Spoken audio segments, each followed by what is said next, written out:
గతంలో కిలో 200 రూపాయలు దాటిన టమాటా నేడు 2 రూపాయలు కూడా పలకడం లేదు. టమాటాకి మార్కెట్లో ధర లేకపోవడంతో పంట దున్నేసి తగలబెడుతున్నారు రైతులు.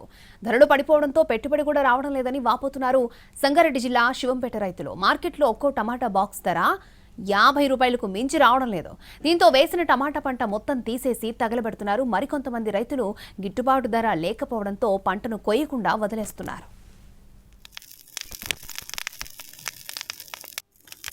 సీజన్లో అందరు పెడతారు. ఈ టైంలో ఆగస్టు సెప్టెంబర్ నెలలో ప్రతి రైతు టమాటా పెట్టాలనే ఆలోచనే ఉంటాడు. అంటే వర్షాలు తగ్గుముఖం అవుతుంటాయి, క్రాపు ఎక్కువ వస్తుంది, చలికి ఎక్కువ క్రాప్ రావడం జరుగుతుంది. దాంతో తెగులు కూడా తక్కువ ఉంటాయి. టమాటా వైపు రైతు అందరు చూస్తారు. చూడడంతో ఎక్కువ హైదరాబాద్ మార్కెట్లోకి టమాటా మొత్తం విపరీతంగా టమాటా వచ్చి రైతులు నష్టపోతారు. ఈ విషయంలో రైతులకు అవగాహన కల్పించాలి, అది గవర్నమెంట్ చేపట్టాలి ఆ కార్యక్రమం.